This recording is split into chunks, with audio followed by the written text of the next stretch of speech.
রাসূলুল্লাহ সাল্লাল্লাহু আলাইহি ওয়াসাল্লামের সার্বিক কর্মকাণ্ডের সাথে সাহাবীরা সবসময় সম্পৃক্ত থাকতেন। আমাদের নবীর সুখ দুঃখের অংশীদার সাহাবীরা। হযরত আবু বকর, ওমর, ওসমান, আলী রাদিয়াল্লাহু আনহুম থেকে শুরু করে বিভিন্ন সাহাবীদের জীবনী সত্যিকার অর্থে শিক্ষণীয়। এখন আমরা শুনব সাহাবীদের জীবনী নিয়ে আলোচনা করছেন আন্তর্জাতিক খ্যাতিসম্পন্ন মুফাসসিরে কোরআন ও বিশিষ্ট ইসলামী চিন্তাবিদ হযরত মাওলানা দেলোয়ার হোসাইন সাঈদী। শব্দগ্রহণে মাহসিন সাউন্ড সিস্টেম, প্রযোজনায় সিএইচপি, পরিবেশনায় স্পন্দন অডিও ভিজুয়াল সেন্টার, ঢাকা। হযরত আবু বকর সিদ্দিক রাদিয়াল্লাহু তাআলা আনহু মেরাজ থেকে হুজুর ফিরে এসেছেন সকালবেলায়, ফজরের নামাজ পড়ে বসেছেন কাবা শরীফে, তিনি বসে আছেন। তো তখন আবু জাহেল এসে বলছে, মুহাম্মদ সাল্লাল্লাহু আলাইহি ওয়াসাল্লাম, প্রত্যেক দিনই তো নতুন নতুন কথা কও, আজকে কোনো নতুন কথা আছে? হুজুর বললেন, হ্যাঁ নতুন কথা আছে। কি? বলে, এই তো শেষ রাত্রে জিবরাইল আসছিল, আমারে নিয়ে গেল বাইতুল মুকাদ্দাসে, জেরুজালেমে গিয়ে নামাজ পড়লাম, ওইখান থেকে মহাকাশ পাড়ি দিলাম, 7 আকাশ পাড়ি দিলাম, সিদরাতুল মুনতাহা গেলাম, আরশে আজিম ভ্রমণ করলাম, আল্লাহর সাথে কথা কইলাম, জান্নাত জাহান্নাম দেখলাম, তারপরে আবার এই আয়েশা নামাজ পড়িয়া তোমাদের সাথে কথা বলতেছে। আবু জাহেল কয় যে, খাইস যাও, মাথাটা একটু ভালো ছিল, এখন তাও সর্বনাশ হয়ে গেছে। কয়, মুহাম্মদ সাল্লাল্লাহু আলাইহি ওয়াসাল্লাম, তুমি যা বললা এই কথাটা আমি কি হুবহু মানুষের কাছে বলবো? হুজুর বলছেন, অবশ্যই বলো গিয়ে। আবু জাহেল চিন্তা করলো, দিস ইজ দ্য মোমেন্ট, এটাই হলো আসল সুযোগ পেয়ে গেছে মানুষকে বিভ্রান্ত করার জন্য। সবার আগে ছুটে চললো হযরত আবু বকর রাদিয়াল্লাহু তাআলা আনহুর বাড়িতে, যে বলছেন, আবু বকর শুনেছ? বলে, কি? মুহাম্মদ সাল্লাল্লাহু আলাইহি ওয়াসাল্লাম এই রকমের কথা বললো, বেচারার মাথাটা যাও ভালো ছিল, শেষ। হুজুর বলছেন, আবু জাহেল, আমার রাসূলকে এরকম বলেছেন? আবু জাহেল বলছে, আমার নিজ কানে শুনে আসলাম, এখনো তিনি সেখানে বসা। হযরত আবু বকর বলেন, আবু জাহেল, আমার আল্লাহর নবী তিনি যদি এরকম কথা বলে থাকেন, তাহলে আমি কোন সন্দেহ পোষণ করি না, অবশ্যই আল্লাহ রাব্বুল আলামিনের হাবিব যা বলেছেন তা সত্য। হযরত আবু বকর রাদিয়াল্লাহু তাআলা আনহু মসজিদে হারামে আসলেন, হুজুরকে জিজ্ঞেস করলেন, হুজুর, আবু জাহেল আমাকে এইসব কথা বললো, এগুলি কি ঠিক? হুজুর বললেন, হ্যাঁ। তিনি ঘটনা বয়ান করলেন। হযরত আবু বকর বললেন, হে রাসূল, আপনি যা বলেছেন সত্য বলেছেন, আপনার মেরাজ ঠিক হয়েছে, সঠিক হয়েছে, সন্দেহ নাই। হুজুর বলেন, আবু বকর, তুমি তো শুধু আবু বকর নাও, তুমি সিদ্দিক। সত্যকে যারা অকুণ্ঠ চিত্তে দ্বিধাহীন ভাবে যারা সত্যের সামনে মাথা নত করেছে, গ্রহণ করে নিয়েছে, দ্বিমত পোষণ করে নাই, কোন রকমের দুষ্ট বুদ্ধির আশ্রয় গ্রহণ করেনি, উল্টাপাল্টা করেনি, এই সমস্ত মানুষেরই হলো সিদ্দিক। আর এদের দল কি? সিদ্দিকিন বলা হয়। তাহলে নবীয়িন, সিদ্দিকিন, এনারা হচ্ছেন নেয়ামতপ্রাপ্ত। আমাদের প্রিয় নবীর ছোঁয়ায় তৎকালীন সমাজের মানুষগুলো সোনার মানুষে পরিণত হতে শুরু করলো। রাসূলুল্লাহ সাল্লাল্লাহু আলাইহি ওয়াসাল্লামের সাথী সাহাবীরা হয়ে উঠলেন এক একজন আদর্শ মানুষ। হেরা পাহাড় থেকে নেমে এলেন সরওয়ারে দো আলম সাল্লাল্লাহু আলাইহি ওয়াসাল্লাম, হাতে নিয়ে আসলেন একটা পরশ পাথর। কিমিয়া এমন পরশ পাথর নিয়ে এলেন, যার ছোঁয়া লেগে, যার স্পর্শ লেগে লোহাগুলি সোনা হয়ে গেল। সুবহানাল্লাহ পড়েন, সুবহানাল্লাহ পড়েন। পরশ পাথরের খাসিয়ত হচ্ছে, পরশ পাথর যদি লোহায় লাগে, লোহা কি হয়ে যায়? স্বর্ণ হয়ে যায়।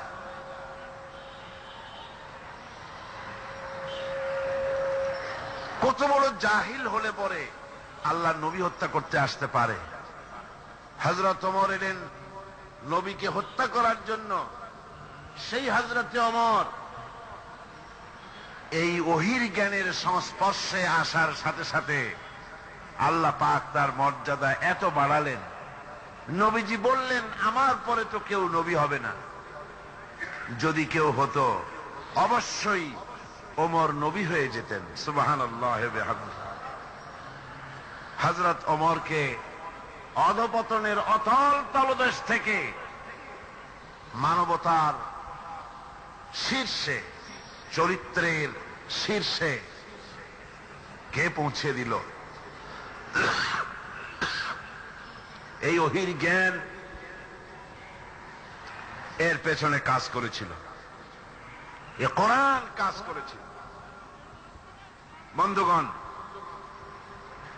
আজ পৃথিবীর মানুষেরা কলেজে, বিশ্ববিদ্যালয়ে, মাদ্রাসায় সিলেবাসের অনেক বই পড়ে।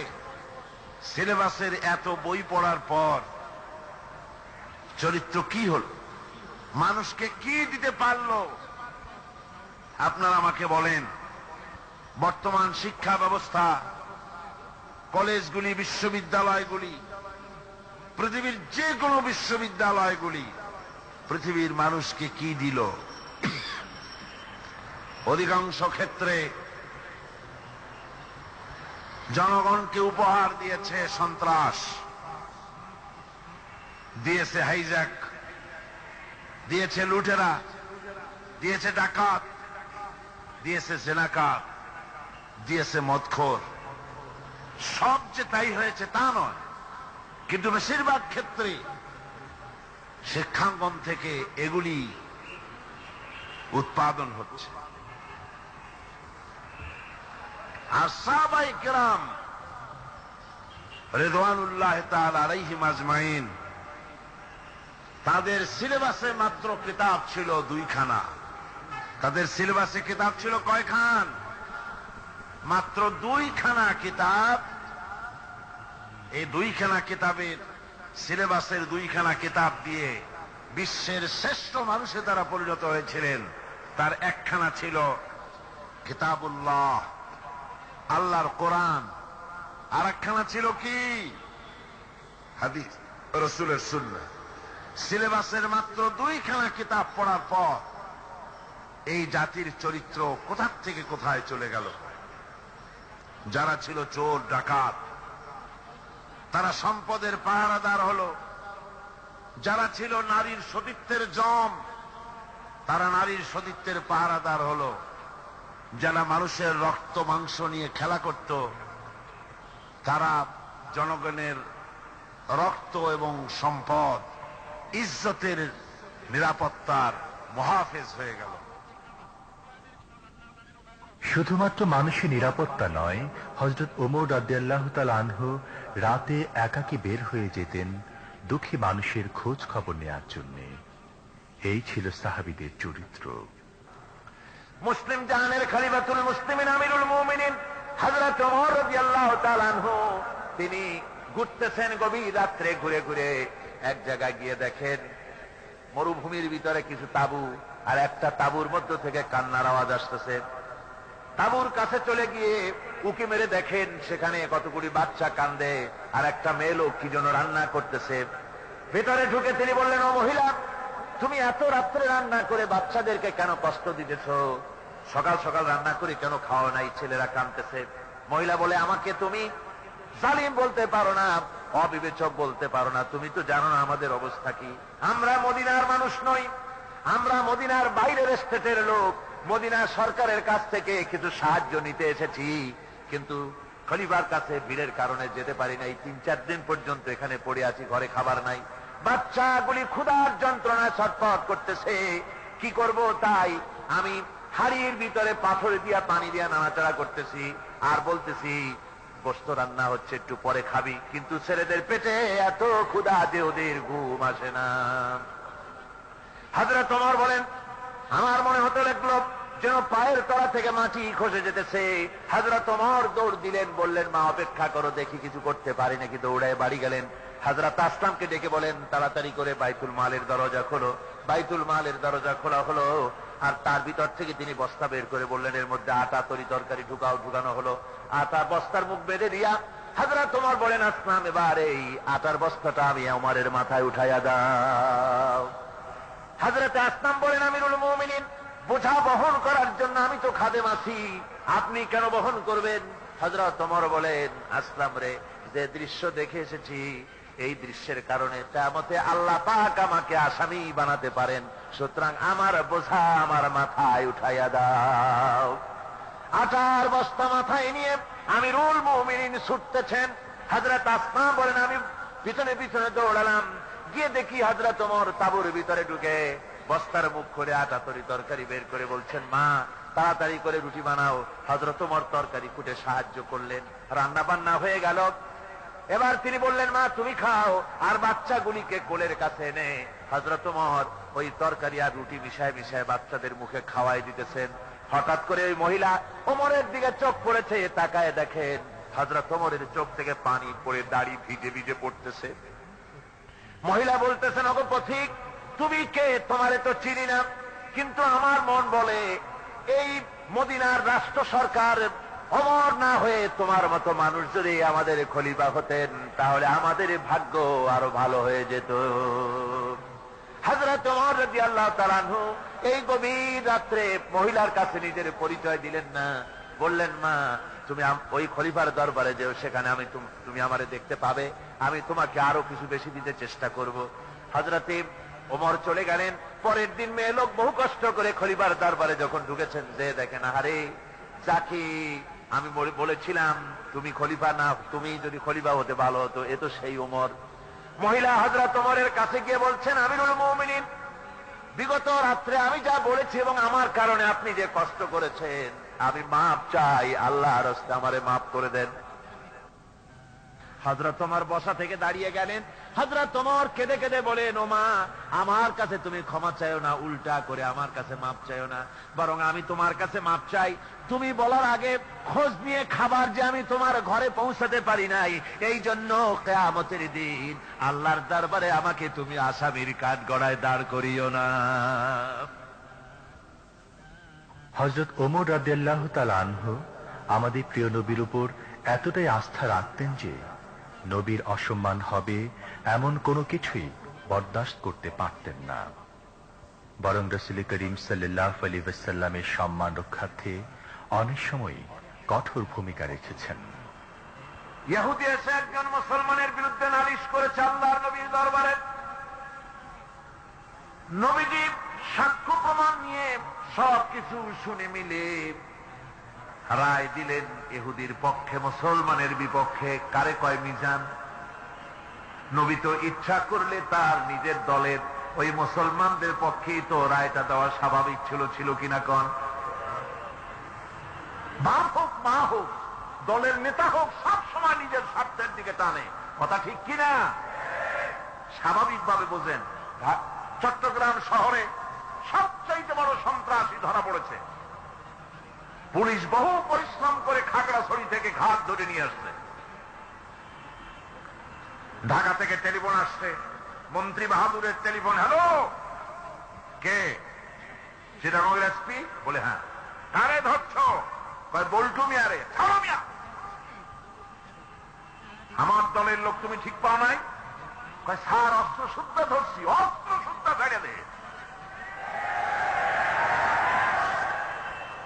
এই জন্য পৃথিবীর সাধারণ মানুষের কাছে ইনসাফ পাওয়া যায় না। যায় আল্লাহ পাক বলেন, আমি নবীর কাছে মিজান দিয়েছি। সুবহানাল্লাহ। কেমন মিজান দিলাম? নবীজি বিচার করতেছেন, ইহুদির বক্তব্য শুনে মুসলমানের পক্ষে রায় না দিয়া রায়টা দিলেন ইহুদির পক্ষে। মুসলমান বেচারা অসন্তুষ্ট হয়ে গেলেন। তিনি চলে গেলেন হযরত ওমর রাদিয়াল্লাহু তাআলা আনহুর কাছে। কপাল কত খারাপ! তার কাছে গিয়ে বলছেন, আমিরুল মুমিনিন। তিনি তো তখন আমিরুল মুমিনিন হন নাই। যে বলছেন, ভাই ওমর, একটা বিচারের ছানি করার জন্য আসছি। বলে, ছানি আসছো আমার কাছে? পয়লা গেছিলা কার কাছে? গেছিলাম মুহাম্মদ সাল্লাল্লাহু আলাইহি ওয়াসাল্লামের কাছে। দেখেন অবস্থাটা। সবকিছু শুনে মিলে আমি মুসলমান, চান্দা দেই, জিহাদের পয়সা দেই, সাথে সাথে থাকি, জামাতে নামাজ পড়ি, জিহাদের ময়দানে যাই। বিচারটা আমার পক্ষে না হয়ে রাসূল ইহুদির পক্ষে রায় দিয়ে দিলেন, এটা একটা কথা হইল নাকি? আপনি বিচক্ষণ মানুষ, সবকিছু শুনে মিলে আপনি বিচারটার ছানি করে দেন।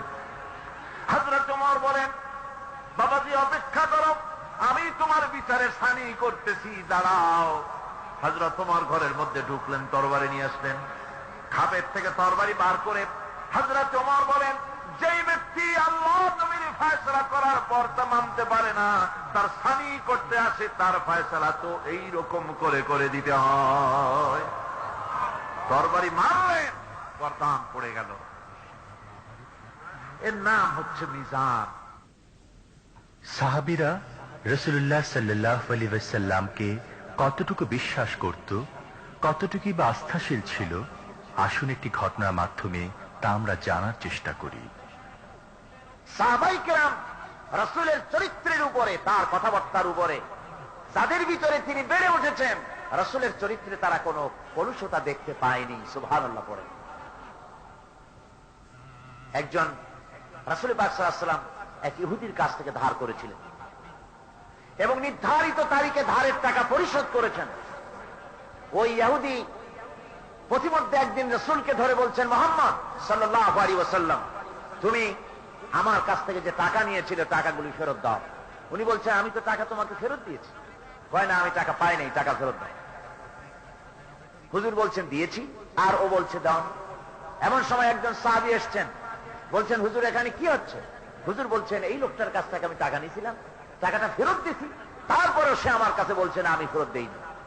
সাহাবী বলছেন, হুজুর আমি জানি আপনি তাকে টাকা ফেরত দিয়েছেন। হুজুর বলছেন, তা কি করে হয়?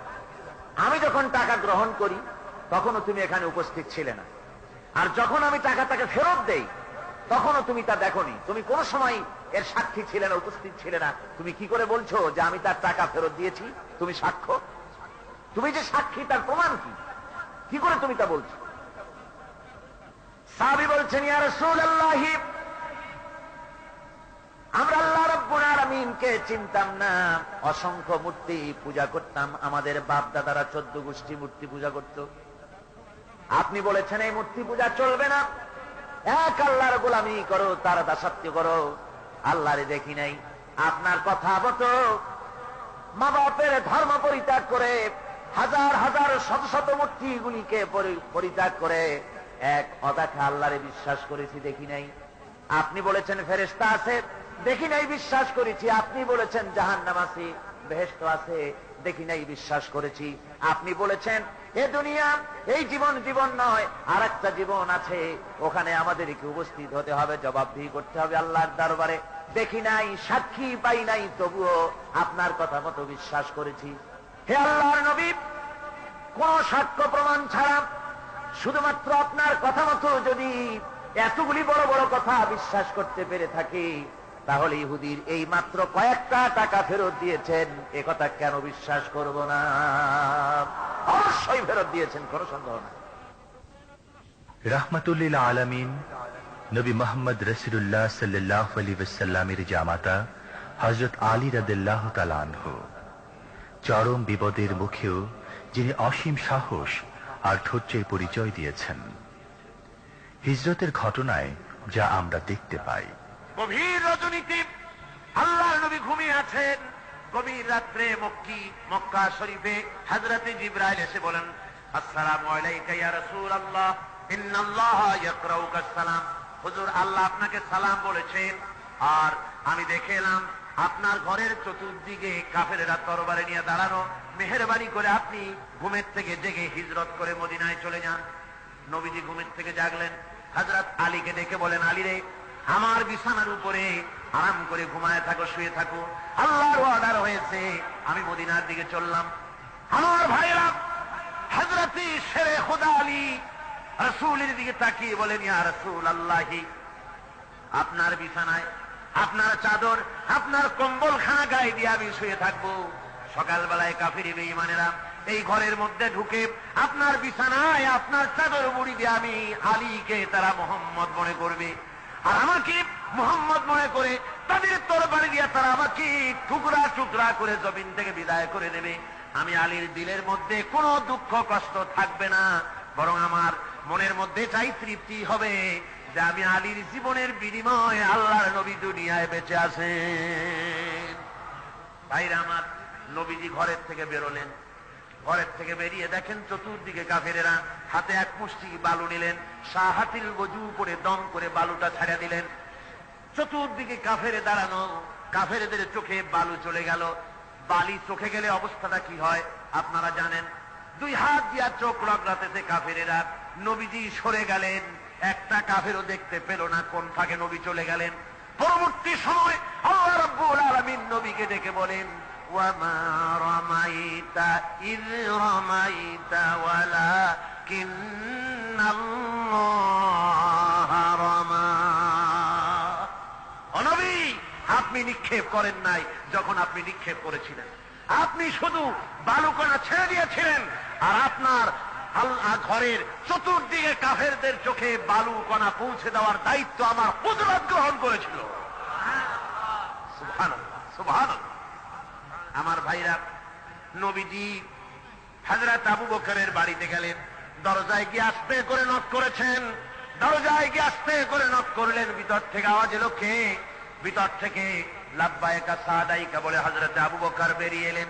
আল্লাহর নবী জিজ্ঞাসা করলেন, আবু বকর রে, এক ডাক দিলাম আর তুমি এক ডাকে সাড়া দিলে, তুমি কি ঘুমাও নাই?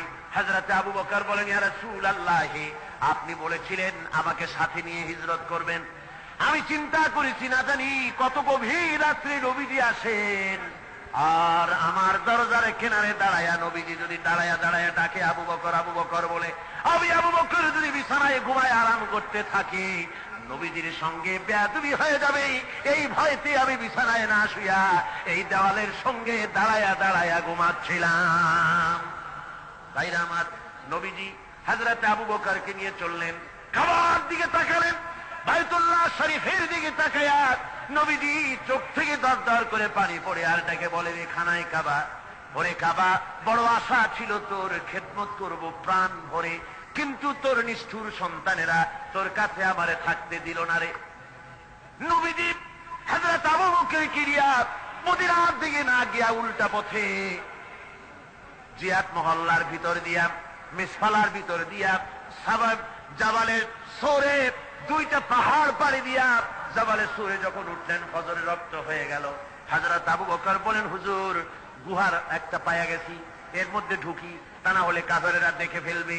হুজুর আপনি বাইরে বসেন, আগে আমি ভিতরে ঢুকি, যেহেতু গুহার মধ্যে সাপ বিচ্ছু থাকতে পারে, যদি কোনো সাপ বিচ্ছু থাকে আঘাত আমার প্রতি আসুক, আল্লাহর নবী মাহফুজ থেকে যাক। হযরত আবু বকর গুহা সাফ করে হুজুরকে ডাকলেন। হুজুর বলেন, আবু বকর, সারা রাত হেঁটে হেঁটে পা বেদনা হয়ে গেছে, তুমি বসো, তোমার উরুর উপরে মাথা রেখে আমি একটু ঘুমাইয়া যাই। নবীজি আরাম ফরমালেন। হযরত আবু বকর নজর করে দেখেন গুহার ভিতরে অনেকগুলি গর্ত, কোন গর্ত থেকে কোন সাপ বিচ্ছু আসে নাকি, রুমাল ছিঁড়ে ছিঁড়ে গর্ত বন্ধ করতেছিলেন। 2-1টা গর্ত যা বন্ধ করা গেল না, পা দিয়া হযরত আবু বকর চেপে ধরেছেন। এক পাহাড়িয়া বিষধর সাপ দংশন করেছে হযরত আবু বকরের পায়ের উপরে। হযরত আবু বকর বিষের যন্ত্রণায় চোখ দিয়া দর দর করে পানি পড়ে। রাসূলের ঘুম ভেঙে গেল। নবীজি তাকায় দেখেন আবু বকর কান্দে। হযরতে রাসূল বলেন, আবু বকর কান্দো কেন? বাড়ির কথা মনে পড়ে গেছে নাকি? বিবি বাল বাচ্চার কথা মনে পড়লো নাকি? কান্দো কেন? হযরত আবু বকর বলেন, ইয়া রাসূলুল্লাহ, আল্লাহর কসম করে বলি, যেই দিন আপনার প্রতি ঈমান এনেছি, আল্লাহর প্রতি ঈমান এনেছি, এই কলিজার ভিতরে বিবি বাল বাচ্চার চাইতে আপনার মহব্বত বেশি। সাপে আমাকে কেটেছে, তাই কাঁদতেছি। হুজুর সঙ্গে সঙ্গে মুখ থেকে থুতু মোবারক বার করে সাপে কাটা জায়গায় থুতু মোবারক লাগিয়ে দিলেন, যন্ত্রণা বন্ধ হয়ে গেল। হযরতে রাসূল বলেন, আবু বকর এত সময় কষ্ট করলে কেন? আগে আমারে বলো নাই কেন? তাহলে তাড়াতাড়ি সেরে যেত, এত কষ্ট তোমার হতো না।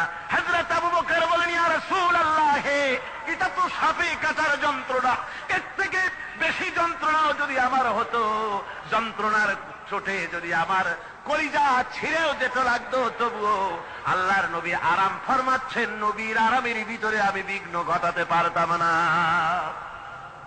ভাইরা আমার, কাফেরেরা খুঁজতে খুঁজতে 2 দিন পরে যখন এই জায়গায় তারা চলে এসেছে, এখানে এসে তারা গুহার কাছে পায়ের চিহ্ন শেষ দেখলো। একজন বলে ভিতরে আছে, আর একজনে বলে নাই, আর একজন বলে আছে, আর একজন বলে নাই। হযরতে আবু বকর বলেন, ইয়া রাসূলুল্লাহ, আমরা ধরা পড়ে গেছি, পালাবার কোনো পথ নাই, আমরা তো ধরা পড়ে গেলাম। সূরা তাওবার ভিতরে আল্লাহ রাব্বুল আলামিন এই কথাটা এভাবে তুলে ধরেছেন, ইয ইয়াকুলু লিসাহিবিহি লা তাহজান ইন্নাল্লাহা মা'ানা। আল্লাহ নবীকে বলেন, আবু বকর ভয় পেও না, আমরা মাইনরিটি নই, আমরাই মেজরিটি, আমাদের সংখ্যাই বেশি, ওদের ভয় তুমি করো না, কোনো চিন্তা করো না, ভয় পেও না, আল্লাহ রাব্বুল আলামিন আমাদের সাথে আছেন। সুবহানাল্লাহ সুবহানাল্লাহ বিহামদিহি। আল্লাহ রাব্বুল আলামিন আমাদের সাথে আছে, কোনো চিন্তা করো না, ভয় পেও না। আমার ভাইরা, বান্দা যখন আল্লাহর প্রতি ঈমান আনে, আল্লাহর প্রতি যখন তার মহব্বত বেড়ে যায়, আল্লাহর উপরে যখন সে নির্ভর করতে শেখে, তখন সে দুর্জয় নরসার্দুলে পরিণত হয়ে যায়। জোরে বলেন সুবহানাল্লাহ। সে বীর পুরুষ, দুর্জয় নরসার্দুল। কারো হুঙ্কার, কারো অগ্নিচক্ষু, ফাঁসির মঞ্চ, জেল জরিমানা, বোমা, কিরিস, রিভলভার, স্টেন গান, কামান, এগুলির ভয়তে ভীত হয় না কে? মোমেন। কে হয় না?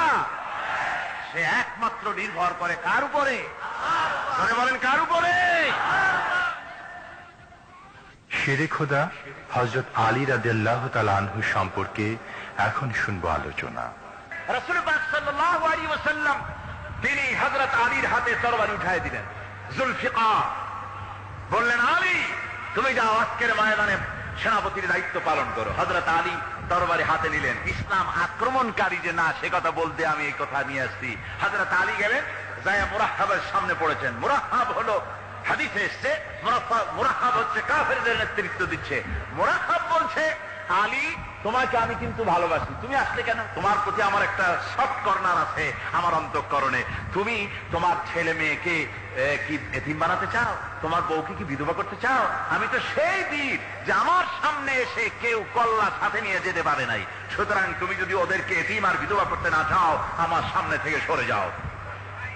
হযরত আলী বলেন, মুরাহহাব তুমি কাকে ভয় দেখাতেছ?